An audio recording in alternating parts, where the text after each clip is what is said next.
자, 이번 편은 세력의 배지 원가 계산법 중에서 캔들을 공부하는 시간입니다. 세력의 매지 원가 계산법, 전대미문의 개념이죠.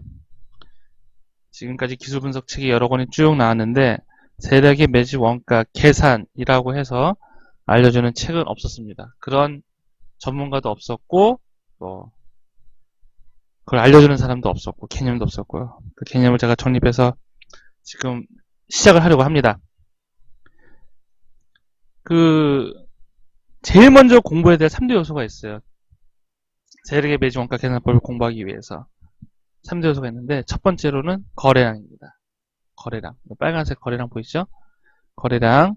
자, 두 번째는 거래량 만든 캔들. 이런 거래량 만든 캔들. 요런 게 캔들입니다. 그 다음에 거래량 만든 이동평균선. 요게 빨간색, 파란색, 연두색, 녹색, 회색. 이런 것들 이동평균선인데 요 세 가지를 공부를 해야 세력의 매지 원가가 보입니다. 분명히 세력은 종목마다 존재합니다. 우리가 그걸 못 알아서 그렇지, 가격을 움직이고 시세를 조정하는 소위 말하는 쩐주, 세력은 반드시 있습니다. 지금부터 제가 알려드리는 세력의 매지 원가 계산법을 공부를 하시면은 차트에 세력이 남겨놓은 흔적들을 발견할 수가 있습니다. 자, 그러면은 가장 먼저 공부해야 되는 게 뭐냐면은 거래량이에요, 거래량. 순서가 있습니다. 어떤 순서가 있냐면 차트를 공부할 때, 기술 분석할 때 공부해야 될 순서가 뭐냐면 첫 번째가 뭐다? 거래량입니다. 거래량. 거래량을 공부해야 되고 그 다음에 캔들. 그 다음에 뭘 공부하냐면은 이동평균선입니다. 이동평균선. 이동평균선인데 소위 말해서 제일 저점에 어떤 종목을 잡고 제일 고점에 팔고 싶으면은 신호를 주는 게 이 순서예요. 첫 번째가 거래량, 두 번째가 캔들, 세 번째가 이동평균선입니다. 요게 기술 분석의 뭐냐면은 3대 요소입니다. 3대 요소고요. 제가 중간에 하나 띄워놨죠. 이 중간에 들어가는 게 바로 여러분들이 좋아하는 보조지표입니다. 자, 기술 분석 3대 요소, 거래량, 캔들, 이동평균선. 거래량, 캔들, 이동평균선이고, 어떻게 보면은 제일 빠른 신호 주는 게 요 순서대로입니다. 그런데 기술 분석을 처음에 공부할 때 거래량부터 가르쳐드리면 되게 힘들어 하세요. 그래서 순서를 좀 바꿔야 됩니다. 그래서 어떻게 순서를 바꿔야 되냐면은 캔들을 가리키고요. 그 다음에 거래량을 공부하면 됩니다. 그 다음에 이동 평균선을 공부하시면 됩니다. 평균선을 공부하시면 되고, 그 다음에 보조지표를 공부하게 될 텐데, 보조지표는 추후에 여기서 가르치게 될지, 보조지표를 여기서 가르치게 될지, 아니면은 여기서 가르치게 될지는 강의를 하다가 결정하도록 하겠습니다. 지금부터는 이제 캔들에 대해서 공부를 시작하실 거예요. 캔들의 모습은 굉장히 여러 개가 있습니다. 여러분 인터넷으로 한번 캔들의 유형이라고 한번 쳐보시기 바랍니다. 이거는 같이 한번 검색을 해볼까요? 캔들 유형, 캔들의 유형. 여러분 인터넷에 검색을 치면은 이미지로 나와 있는 게 없나요? 자, 이미지로 보시면은 굉장히 많은 게 나와 있어요. 그 유형만 해도 그냥 수십 가지, 수백 가지가 나와 있습니다. 이걸 다 외워서 해야 되냐? 외워서 하면 된다, 안 된다? 안 돼요. 여기 보세요. 여기 보시면은 여러 가지 캔들이 쫙 있는데, 좀 더 내려보겠습니다. 이거를 외워서 기술 분석에 적용한다는 것은 불가능합니다. 불가능해요. 그래서 제가 이제 다음 강의에 10개 캔들만 알면은 세력이 보여요.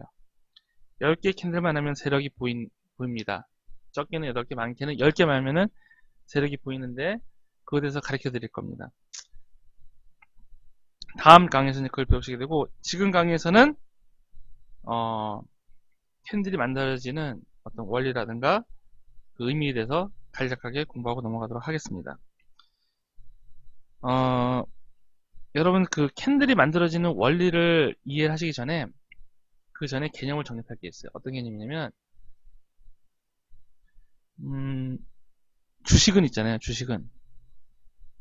주식은 사람들이 어우 싸서 수익을 뭐라고 낼 수 있다라고 하면 어떻게 합니까? 매수를 하겠죠? 비싸서 손실을 볼 수 있겠다. 손실을 볼 수 있다라면 어떻게 했습니까? 매도를 하겠죠. 캔들은 수익을 낼 수 있는 욕망이랑 손실을 볼 수 있다는 공포감이 만들어지는 결과물이에요. 아주 당연한 거죠. 아주 당연한 겁니다. 이러한 본능적인 심리가 만들어낸 게 뭐라고요? 바로 캔들입니다. 그러면 조금 더 자세하게 설명을 드리면, 자, 하나의 그래프를 제가 만들어 드릴게요. 아침 9시에 장이 시작돼서 12시를 지나, 지금 이제 3시 30분에 장이 끝나죠? 장이 끝납니다. 근데 주가의 모습이 예를 들어서 이렇게 했다고 칩시다. 자, 그럼 구분할게요. 어떤 구분하겠습니다. 자, 요 영역. 요 영역을 뭘로 할까요? 요 영역을 우리가 지금부터 요 영역. 그 색깔 좀 바꿀까요? 이 영역, 요 영역. 그 다음에 영역, 요 영역. 자, 여기다가 자, 하나 뜨면 여기를 이제 A 구간이라고 하고요. 요 구간을 A 구간이라고 하고, 요 구간은 B 구간이라고, 이 구간은 C 구간이라고 하겠습니다. 자, 올라갔어요. 가격이 올라갔다는 얘기는 뭡니까? 어떤 사람이 많다는 겁니까? 가격이 올라갔다는 얘기는 뭐가 많다는 거예요? 싸서 수익을 낼 수 있다는 어떤 세력? 매수세가 있었기 때문에 올라가는 가격이죠. 가격이 올라가겠죠. 내려가는 거는 뭐예요?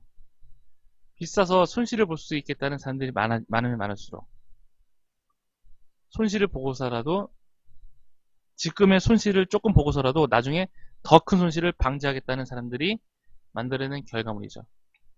이거는 어떤 세력이 많은 거예요?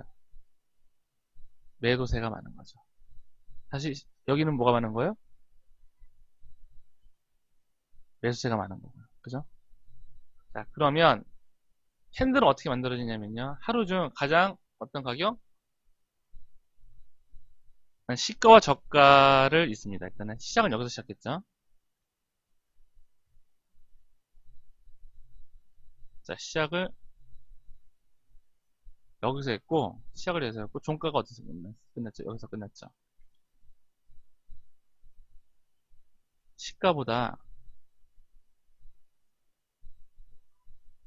시가보다 종가가 높은 거 뭐라고 해요? 시가보다 종가가 높은 걸 뭐라고 한다? 우리는 이거를 양봉이라고 합니다. 양봉이라고 해요. 이거는 뭐다? 양봉이에요. 여기가 시작이죠? 여기가 시가고 여기가 끝나는 종가입니다. 그래서 이런 게 하나 만들어지는 거예요. 핀들이. 이게 종가예요. 종가. 그 하루 중 가장 높았던 가격을 뭐라고 해요? 하루 중 가장 높았던 가격을 그 포인트 연결하면은 그러니까 고가가 되는 거고 하루 중 가장 낮았던 가격이 뭐가 됩니까? 저가가 되는 거예요. 그래서 이러한 양봉이 만들어지는 겁니다. 지금 일단 음봉을 설명드리겠습니다. 음봉은 반대 개념이겠죠? 자, 그러면은 여기서 중요한 게 꼭 아셔야 될 게 뭐냐면 요거를 윗골이라고 해요. 윗골이. 고가와 종가를 잇는 선을 윗골이라고 하고 저가와 시가를 잇는 머리를 아랫골이라고 합니다. 아랫골.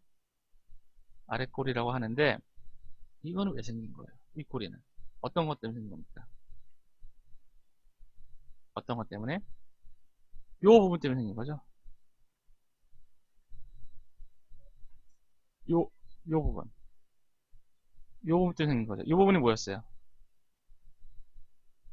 매도세에서 나온 거죠. 그죠? 그죠? 맞습니까? 그래서 윗꼬리를 우리가 뭐라고 부른다? 매도세라고 부르는 거예요. 자, 그럼 아랫꼬리는 어떻게 나왔어요? 아랫꼬리는. 아랫꼬리는 왜 나왔습니까? 어떤 부분 때문에? 바로 요 부분 때문에 나온 거죠. 종가와 하루 중 가장 낮았던 가격이 있는 요거. 아까 여기는 뭐라고 그랬어요? 매수세라고 그랬죠, 매수세. 그래서 아랫꼬리를 우리가 뭐라고 부른다? 그야말로 매수세라고 부르는 거예요. 자, 정리를 하면은,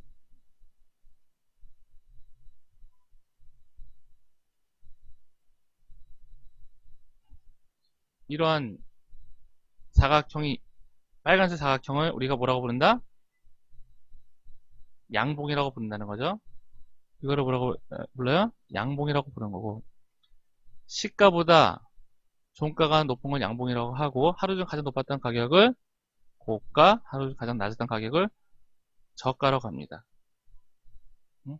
그래서 이거를 윗꼬리라고 하는데, 이거는 뭐라고 부른다? 우리가 매도세라고 부르고, 이거를 뭐라고 불러요? 아랫꼬리라고 하고, 매수세라고 부릅니다. 자, 여기까지 이해하셨죠?